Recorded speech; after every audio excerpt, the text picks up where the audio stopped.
Ever wonder what happens when a power-hungry HOA Karen picks a fight with someone who literally has the power to audit her entire existence? Smash that like button if you think karma comes with a federal badge, and drop a comment if your HOA has ever been stupid enough to mess with the wrong family. My name's Jake, I'm 28, and I live in Maple Creek Estates, one of those cookie-cutter neighborhoods where every lawn looks like it was trimmed with nail scissors, and every mailbox costs more than my first car. The HOA here runs tighter than a nun's budget. But hey, the house was affordable and close to work. What could go wrong? Enter Brenda, call me Mrs. Patterson Williams, our HOA president. Picture a woman who looks like she iron presses her pajamas and probably has a laminated copy of the community bylaws tucked in her purse next to her emergency Xanax. She's the kind of person who measures grass height with a ruler and considers fun a four-letter word. For 2 blissful years, I flew under Brenda's radar. I kept my lawn regulation green, my car in the designated spots, and my mouth shut during those monthly HOA meetings where she'd drone on about maintaining community standards, like she was defending democracy itself. But then my grandparents started visiting. Now, Grandpa Joe and Grandma Rose are the sweetest people you'll ever meet. Grandpa's this stocky guy with a Santa beard who still wears suspenders because belts are for quitters, and Grandma bakes cookies that could probably solve world peace if distributed correctly. They're both in their 70s, retired, and absolutely adore spending weekends at their grandson's place. The trouble started 3 weeks ago on a perfectly innocent Saturday morning. I was making coffee when I heard Grandpa's ancient Buick rumbling up my driveway. That car sounds like a lawn mower having an existential crisis, but it's been running since the Carter administration, so who am I to judge? They'd barely unpacked their overnight bags when my doorbell chimed with the enthusiasm of a funeral dirge. I opened it to find Brenda standing there like the Grim Reaper in a pantsuit, clipboard clutched to her chest like Holy Scripture. "Mr. Henderson," she began, her voice carrying that special tone people use when they're about to ruin your day. "We need to discuss your guests." I blinked. "My grandparents. I prefer to call them recurring violations," she replied, consulting her clipboard with the intensity of someone decoding nuclear launch codes. "According to Section 4.7 of our community guidelines, extended guest parking requires prior HOA approval. Your guests have been here." She paused dramatically. 17 hours. 17 hours. She'd been counting. "They're visiting for the weekend," I said, trying to keep my voice level. "They do this maybe once a month. Monthly violations are still violations, Mr. Henderson." She clicked her pen like she was loading a weapon. "I'm issuing you a formal warning. Future guest stays exceeding 12 hours will result in fines." And then she left, just like that, leaving me standing in my doorway wondering if I'd accidentally moved into a minimum security prison. Grandpa appeared behind me, coffee mug in hand. "Everything all right, kiddo?" "Just HOA stuff, Grandpa. Nothing to worry about." He grunted, the kind of sound that usually preceded either profound wisdom or a dad joke. In my day, neighbors brought casseroles, not clipboards. Little did I know, that grunt was the sound of a sleeping dragon cracking one eye open. If I thought Brenda would be satisfied with her little power display, I clearly underestimated her dedication to making my life miserable. The woman approached HOA enforcement like she was hunting war criminals. 2 weeks later, my grandparents came for another visit. This time I was ready. I'd actually read through our community bylaws, all 47 mind-numbing pages of them, and submitted a formal, extended guest notification 72 hours in advance, as required by subsection 4.7.b. Brenda must have been watching from her window like some suburban NSA agent, because she materialized at my door exactly 12 hours and 15 minutes after my grandparents arrived. "Mr. Henderson." She didn't even bother with pleasantries this time. "Your guest's vehicle is parked in violation of community standards." I looked past her at Grandpa's Buick, sitting peacefully in my driveway where it belonged. "How so?" "The vehicle is leaking fluids," she announced, pointing at a tiny dark spot on my concrete. Section 8.2 clearly states that vehicles must not discharge fluids onto community surfaces. The fluid in question was roughly the size of a quarter and probably came from the morning dew. But Brenda stood there like she'd discovered an oil spill. "I'll clean it up," I said. "You'll also be receiving a fine. $50 for the first offense. $50 for what amounted to a drop of moisture." I'd seen puddles with more substance at a Weight Watchers meeting. But here's where it got interesting. Grandpa Joe had been listening from the living room, and when Brenda left, he walked out to inspect the alleged leak. He crouched down, ran his finger across the spot, and gave it a little taste test. "Water," he announced. "Condensation from the AC unit." "I know, Grandpa, but she doesn't care." He stood up slowly, brushing off his knees, and something shifted in his expression. The jolly grandfather looked faded, replaced by something sharper, more focused. "Tell me more about this HOA of yours, kiddo." So I did.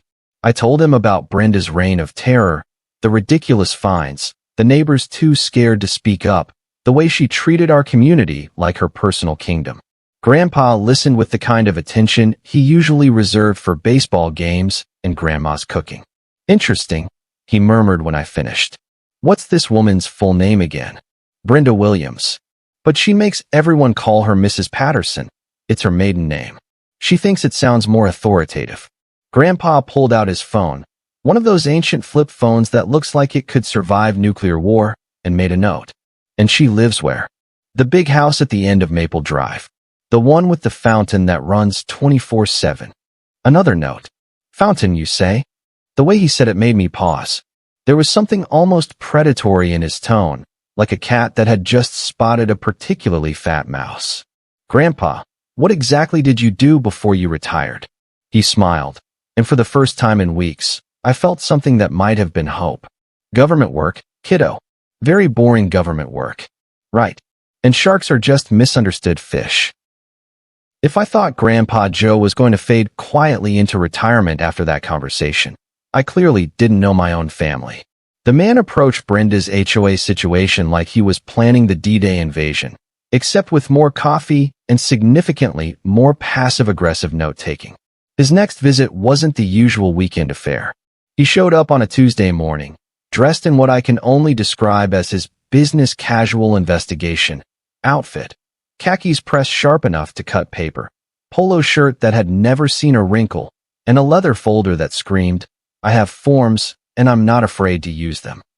"Just doing a little neighborhood research," he explained when I asked why he was taking photos of every house on our street. "Your grandmother wants to know if this would be a nice place to move when we downsize." Grandma Rose, who was currently inside reorganizing my entire spice cabinet because chaos in the kitchen means chaos in the soul, had never mentioned wanting to downsize. But I played along. For 3 days, Grandpa conducted what he called his community assessment. He walked every street, noted every violation, and chatted with neighbors like he was running for mayor. The man had a gift for making people comfortable. Within 10 minutes of meeting him, they were spilling neighborhood gossip like he was their therapist. Mrs. Chin told him about the time Brenda fined her for having non-regulation garden gnomes. Mr. Rodriguez shared his story about getting cited for parking his work van in his own driveway. The Johnsons revealed they'd been battling the HOA for 2 years over their fence height. Apparently, their fence was 3 inches taller than the maximum allowed, measured during what Brenda called a surprise inspection. Thorough woman, this Mrs. Patterson, Grandpa mused over dinner that Wednesday. Very meticulous in her record-keeping. Obsessively meticulous, I corrected. The woman probably has spreadsheets for her spreadsheets. "Oh, I'm counting on it," he said, cutting his steak with surgical precision. People who keep detailed records usually have something interesting hiding in those details. That weekend, Brenda struck again. This time, she'd apparently been conducting surveillance on my garbage collection habits. Yes, you heard that right. The woman was monitoring my trash. She appeared at my door bright and early Saturday morning, looking like she'd discovered state secrets in my recycling bin. "Mr. Henderson, we need to discuss your waste management practices." I hadn't even had coffee yet. My brain was running on fumes and spite. "My, what now?" "Your garbage bins were placed at the curb 14 minutes before the authorized time window," she announced, consulting what appeared to be a hand-drawn chart. "Collection preparation may only commence after 6 p.m. the evening before pickup day. You began at 5:46 p.m. 14 minutes. She had timed my trash routine. Are you serious right now? Community standards exist for a reason, Mr. Henderson. This is your second warning. One more violation will result in a formal hearing before the HOA board. A formal hearing. For putting out my garbage 14 minutes early. That's when Grandpa Joe appeared in my doorway, coffee mug in one hand, flip phone in the other. He looked Brenda up and down with the kind of assessment usually reserved for tax audits. Ma'am, he said politely, would you happen to have a business card? I might be interested in learning more about your HOA services. Brenda practically glowed. Someone was finally recognizing her authority. She fumbled in her purse and produced a card that looked like it had been professionally printed at significant expense. Brenda Williams, HOA President and Community Standards Coordinator, she announced proudly. Grandpa studied the card with intense interest. Williams, and you go by Patterson professionally? It's my maiden name. More distinguished. I see. He pocketed the card. And you manage all the community finances personally? Of course. Someone has to maintain fiscal responsibility. Naturally. His smile could have powered a small city. Well, Mrs. Patterson, I'm sure we'll be speaking again soon. After she left, I found Grandpa in my kitchen, making notes in his leather folder with the concentration of a surgeon. Grandpa, what exactly are you planning? He looked up with the expression of someone who'd just solved a particularly satisfying puzzle. Nothing dramatic, kiddo. Just a little professional consultation. You know that feeling when you're watching a nature documentary and the gazelle is just grazing peacefully, completely unaware that there's a lion crouched in the tall grass about 20 feet away? That was Brenda for the next week, blissfully continuing her reign of HOA terror while Grandpa Joe quietly sharpened his claws. The final straw came during what Brenda dubbed Community Standards Appreciation Week, which was basically 7 days of her finding new and creative ways to harass every homeowner in the neighborhood. She issued citations for garden hoses left visible, mailbox numbers that were insufficiently reflective, and my personal favorite, a formal complaint against the Hendersons at 247 Maple, no relation, for having a doormat that exceeded regulation thickness by half an inch. But her masterpiece of petty tyranny was saved for me. Thursday evening, I was grilling burgers for my grandparents when Brenda materialized like a bad rash.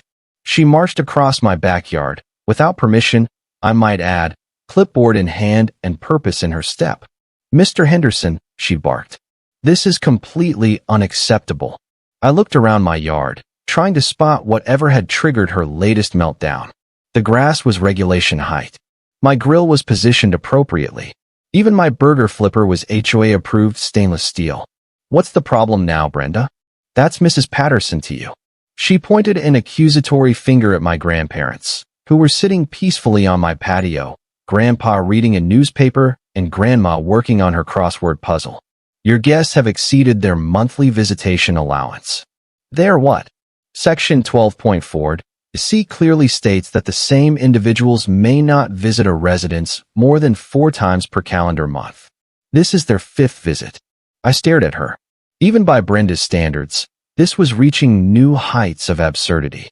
You're banning my grandparents from visiting me. I'm enforcing community standards. If every resident allowed unlimited guest access, we'd have chaos. They're in their 70s. Age doesn't exempt anyone from following the rules. That's when Grandpa Joe slowly folded his newspaper and stood up.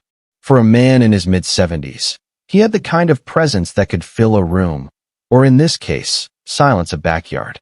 Ma'am, he said, his voice carrying the kind of quiet authority that comes from decades of having people's full attention. Might I ask what authority you have to restrict my access to my grandson's private property? Brenda puffed up like an angry peacock. I'm the HOA president. I have the authority to. I wasn't asking about your title, Grandpa interrupted smoothly. I was asking about your authority. Legal authority. Federal authority. Something in his tone made Brenda pause. For the first time since I'd known her, she looked uncertain. The HOA bylaws clearly state. The HOA bylaws. Grandpa nodded thoughtfully. Tell me, Mrs. Patterson, are you familiar with federal tax code regarding nonprofit organizations? What does that have to do with? Specifically, Section 501(c)(4) regarding homeowner associations and their tax-exempt status? Brenda's face was starting to match the color of her clipboard's red binding. Grandpa reached into his back pocket and pulled out a thin leather wallet. He flipped it open, revealing a badge that caught the evening light. Joseph Henderson, Senior Inspector, Internal Revenue Service. His voice had gone from grandfatherly warmth to Arctic professionalism. And Mrs. Patterson, we need to talk. The silence that followed was so complete I could hear Mrs. Chin's wind chimes 3 houses down. Brenda's clipboard slipped from her fingers and hit the patio with a sound like a gavel falling.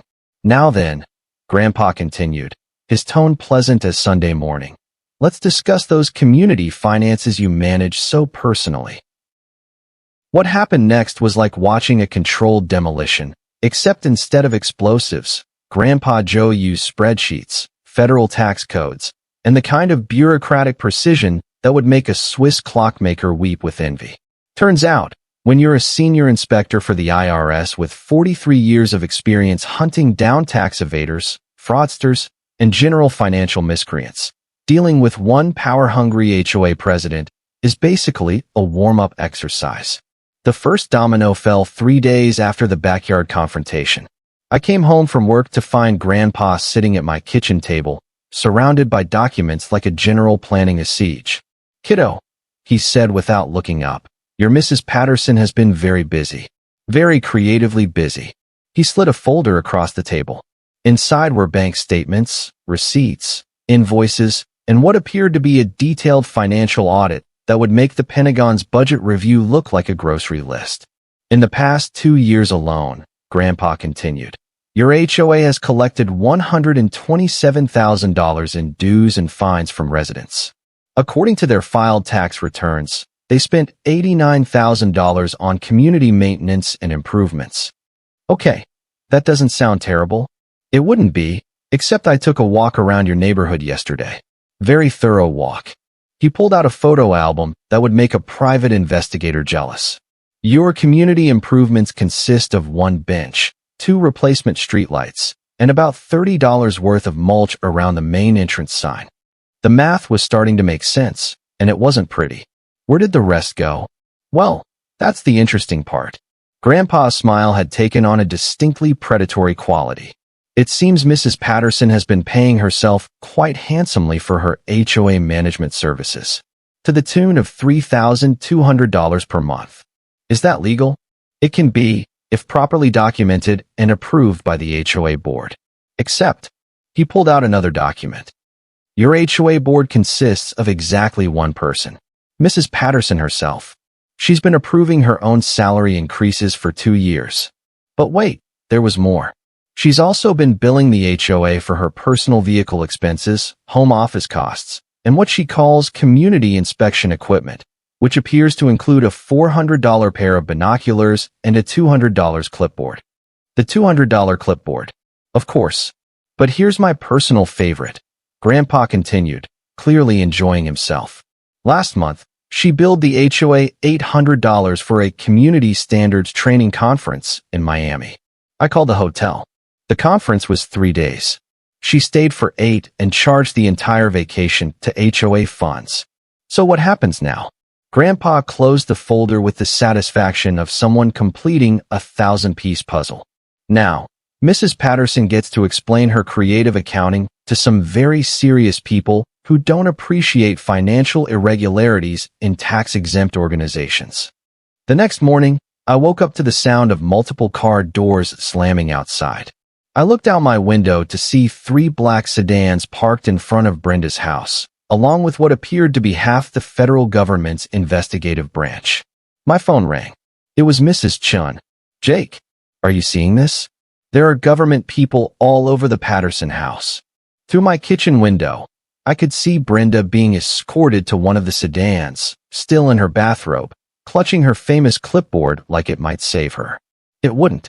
By noon, the entire neighborhood was buzzing. The federal audit of our HOA lasted 3 days and resulted in what Grandpa diplomatically called significant compliance issues. Brenda was facing federal charges for embezzlement, tax fraud, and mismanagement of a nonprofit organization. The HOA was dissolved pending a complete financial restructuring. All fines issued in the past 2 years were voided. And the best part? The recovered funds were more than enough to actually improve the neighborhood. We got new streetlights, repaved sidewalks, and a playground that didn't look like it was assembled by drunken toddlers. Brenda's house went up for sale within a week. The fountain was turned off permanently. 2 weeks later, I was enjoying a peaceful Saturday morning when Grandpa Joe's ancient Buick rumbled into my driveway. He climbed out, walked over to the exact spot where Brenda had once claimed his car was leaking fluids, and very deliberately parked directly on top of it. "How's the new neighborhood management company working out?" he asked as Grandma Rose emerged from the car carrying a fresh batch of cookies. "They're great. Very reasonable.